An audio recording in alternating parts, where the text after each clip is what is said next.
Hi everybody, Tracy Johnson here. Super duper excited. Here we are now in week 6 and getting ready to complete those final exams and close out EDL 700 Professional Learning Communities. So by now you know a whole lot about professional learning communities.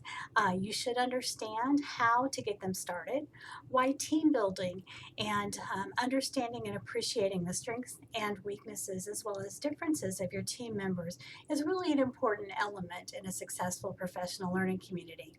You should also understand why norms and norm setting is a critical component of the work of a PLC, as well as be able to talk about how do you start a PLC, how do you implement it, and then how do you evaluate it.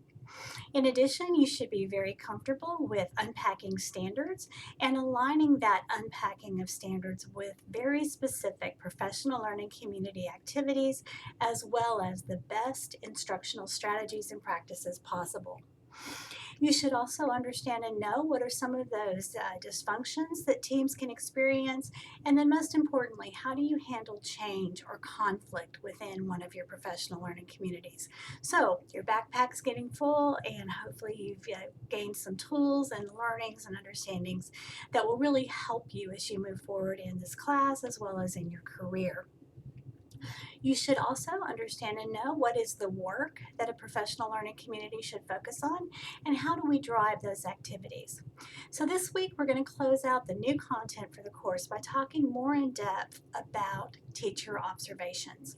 If you'll remember in weeks 4 and 5, we really talked about how classroom observation was an integral part of the work of a professional learning community. And throughout our Zoom meetings, I've given you some examples of what that might actually look like. But one of the things that I think is important for us to remember is that teacher observation, while it's important, should not be something that is threatening or not embraced by the entire faculty. It is probably the strongest and the best development tool that we have at our disposal, especially when those observations are non-evaluative and include peers, content experts, as well as our campus leadership. So specifically, though, we're going to get into the work of Dr. Lynn Resnick from the University of Pittsburgh. She has a protocol that she uses called the Learning Walks, and I'm going to teach you that particular protocol, as well as we've already talked a little bit about Richard Elmore and instructional rounds, but we're going to also incorporate that. So there's many different ways to do classroom observations, but this week, we're going to focus on some very specific ones. I had a boss when I was still a principal. He used to say all the time, you cannot expect what you don't inspect.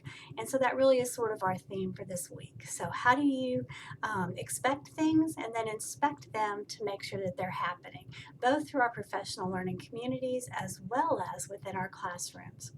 And then next week, as you know, we're going to finish up on that final exam. Now, just a reminder about week 7 and your final exam submission. Normally, our classes close on Sunday evenings, but during the last week of class, this is the exception. We actually finish everything on Saturday, August the 24th. So if you're planning your time, make sure that you're aware of that. So hope you enjoy week 6 and module 6. See you soon.